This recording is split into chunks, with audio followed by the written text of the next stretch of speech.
नमस्कार भाई और बहनों, मैं डॉक्टर प्रेम आर्योधा आपके बीच, आपके साथ जरूरी बात, खास बात। ये आपका भारत हजारों साल मुगलों और अंग्रेजों का जो गुलाम रहा, उसका मूल कारण इस देश का शिक्षा का अभाव, इस देश में पाखंड और अंधविश्वास। उन्होंने इस देश में घुसते ही, एंट्री करते ही ये देखा कि यहाँ के लोग तो बड़े सीधे साधे और बड़े भोले भाले हैं, क्योंकि पढ़े लिखे थे नहीं, अनपढ़ थे। और अनपढ़ आदमी को, एक भोले भाले आदमी को, सीधे साधे आदमी को आप जैसे बहकाओगे वो बहक जाएगा। तो ये देश तो हजारों हजारों सालों से बहकता चला आ रहा है। अगर उन्होंने आकर के बहका लिया तो कोई बड़ी बात नहीं, उससे पहले भी ये अंधविश्वास और पाखंड में घुसा ही रहा है, निकलने नहीं दिया भारत देश को। ऐसे ही उन्होंने देखा कि यहाँ के लोगों पर शासन किया जा सकता है, इनको काबू किया जा सकता है, जैसे हम चाहेंगे वैसे। क्योंकि यहाँ राष्ट्र के प्रति हमारा प्रेम, हमारे लोगों का, हमारे इस देश के शासकों का प्रेम राष्ट्र से नहीं था, मात्र अपने राज से था कि मेरा राज, मेरी कुर्सी कैसे बचे, मेरा वैभव कैसे बचे। सिर्फ इतना प्रेम था, राष्ट्र से कोई लेना देना नहीं था। और उसी का परिणाम ये देश गुलाम हुआ। अगर इस देश के, इस मुल्क के सारे राजे महाराजे संगठित होकर के किसी भी एक सीमा से इन गुलाम करने वालों का विरोध करते तो ये देश गुलाम होता ही नहीं, वो अंदर एंट्री उनकी होती ही नहीं। लेकिन हमारे ही लोगों ने लालच के वशीभूत, स्वार्थ के वशीभूत और स्वाद के वशीभूत उनको एंट्री दी और देश गुलाम कराया। आम जनता का कोई इसमें वो नहीं है, वो क्या कहेंगे उसको हम, भूमिका नहीं है गुलाम कराने में। गुलाम कराने में इसके देश के अलग अलग हुक्मरानों की, जो अलग अलग अपनी रियासतों को लेकर के, अपने राज्य रजवाड़ों को लेकर के बटे रहे, वो जिम्मेदार इस देश की गुलामी के थे। चलो वो बात हो वाली, आज़ादी भी उल्टी सुल्टी जैसी मिली वैसी लेने वाली। लेकिन अब जो हम और आप देख रहे हैं, पढ़ने के बाद हमें पता चलता है कि एक अनपढ़ आदमी को पढ़ा लिखा आदमी कैसे मूर्ख बनाता है। चूंकि उसको तो पता नहीं है भाई कि कागज में क्या लिखा है, बोर्ड पर क्या लिखा है। तो हमने कहा या हमसे किसी ने कहा कि भाई ऐसे करके और ऐसे करके वहां जाना है और तू वहां पहुंच जाएगा, तो वो तो मान लेगा उसको, चूंकि उसको पता ही नहीं। तो जैसे चाहा वैसे बहका दिया और उसको अपना उल्लू बना दिया और उसको गुलाम बना दिया बहका के। लेकिन आज भी स्थिति नरम नहीं है। अब क्या हो रहा है इस देश के अंदर, आपकी शिक्षा व्यवस्था को ध्वस्त करके नशा व्यवस्था को लागू किया जा रहा है। पाखंड पोषित, प्रपंच पोषित अंधविश्वास को लागू किया जा रहा है फिर से।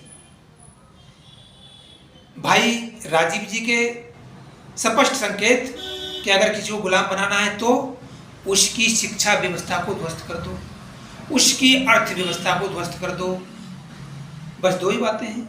और उसको मानसिक रूप से गुलाम बना दो, मानसिक रूप से बीमार बना दो, वो गुलाम हो जाएगा। तो यहाँ तीनों बातें आज स्पष्ट लागू हो रही हैं। हमारी शिक्षा व्यवस्था को ध्वस्त किया जा रहा है, अर्थव्यवस्था को बिल्कुल बर्बाद किया जा रहा है और मानसिक सोच को मानसिक रूप से नशे का आदी और गुलाम बनाया जा रहा है। बहुत गंभीर बात बता रहा हूं मैं आपके सामने आज, इसको हल्के में मत ले लेना। जो इस देश और समाज के प्रबुद्ध लोग हैं वो इसको समझ रहे हैं और खूब चीख चिल्ला रहे हैं, लेकिन अभी कोई असर नहीं हो रहा है। तो इसलिए शिक्षा बचाओ, स्वास्थ्य बचाओ और स्वाभिमान बचाओ। शिक्षा बचेगी, स्वास्थ्य बचेगा, तब हम स्वाभिमान की बात करेंगे, नहीं तो नहीं करेंगे। एक गुलाम व्यक्ति कोई बात नहीं करेगा किसी की, क्योंकि वो तो गुलाम है। एक नौकर आदमी मालिक के सामने कैसे बोल सकता है? आप ही अंदाजा लगाइए। किसी भी कंपनी का मुलाजिम, किसी भी सत्ता का मुलाजिम अपने आला अधिकारियों के सामने चौंच मुंह खोल नहीं सकता। तो वही हाल है, एक गुलाम व्यक्ति अपने मालिक के आगे बोल नहीं सकता, और उसका परिणाम मानसिक प्रताड़ना, शारीरिक प्रताड़ना और पता नहीं क्या क्या इस देश में आज जो हो रहा है, वो हमारी घटिया सोच के कारण हो रहा है। अगर अब भी नहीं जागे तो फिर कभी नहीं, कुछ नहीं कर सकते। इसलिए शिक्षा बचाओ, स्वास्थ्य बचाओ, स्वाभिमान बचाओ, मान सम्मान बचाओ। तो उसके लिए आपको जागना पड़ेगा। नशे का विरोध, शिक्षा का समर्थन।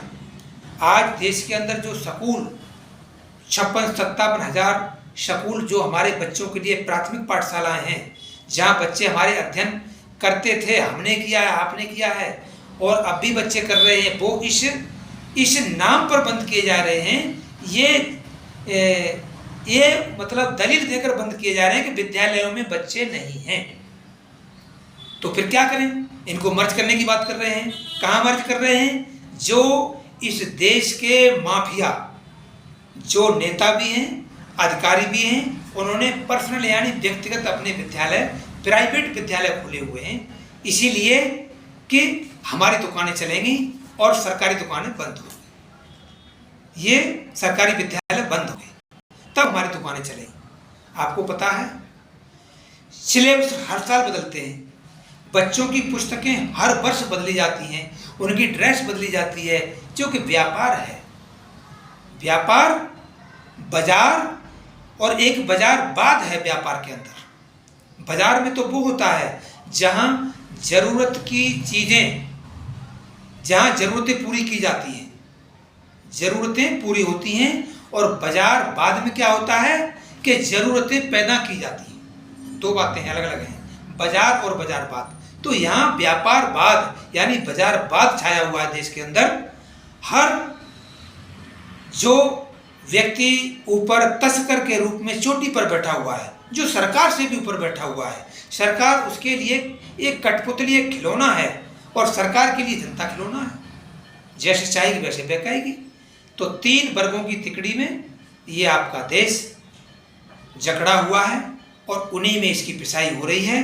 3 वर्गों में सबसे ऊपर बैठा हुआ है आपका एक तस्कर वर्ग, और बीच में बैठा हुआ है आपका लीडर वर्ग, और लीडर से नीचे बैठा हुआ है अफसर।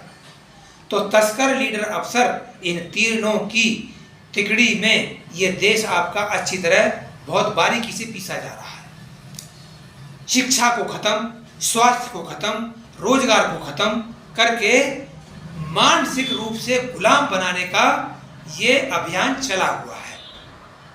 तो इसलिए बहुत लंबा करूँगा तो बहुत बड़ा हो जाएगा। इस पर कितना ही बोल लो, एक शब्द पर कितना ही बोल लो, वो शब्द की व्याख्यान ही पूरा नहीं होगा। तो मोटा मोटी मैं आपको बता देता हूँ, सोचो, समझो और अमल करो। शिक्षा बचाओ, स्वास्थ्य बचाओ, रोजगार बचाओ। इसके खिलाफ आपको जनमत खड़ा करना होगा, और आगे इस पर अमल करके, विचार करके, पढ़े लिखे प्रबुद्ध लोगों को आगे आना होगा। जब ये राष्ट्र बचेगा, हम और आप इनकी गुलामी से बचेंगे और पूरा समाज सुरक्षित होगा। इन्हीं शब्दों के साथ आप सभी भाई बहनों का बहुत बहुत धन्यवाद। ये चलते चलते फिर देख लीजिए, फिर पढ़ लीजिए, सावधान, ध्यान दो, गुलामी क्या है। ये है हमारे अंदर की गुलामी। हम बोल नहीं सकते, हम टोक नहीं सकते, और हम स्वाभिमान के साथ बात नहीं कर सकते। ये है गुलामी। इन्हीं शब्दों के साथ आप सभी भाई और बहनों का बहुत बहुत शाबार धन्यवाद। नमस्कार।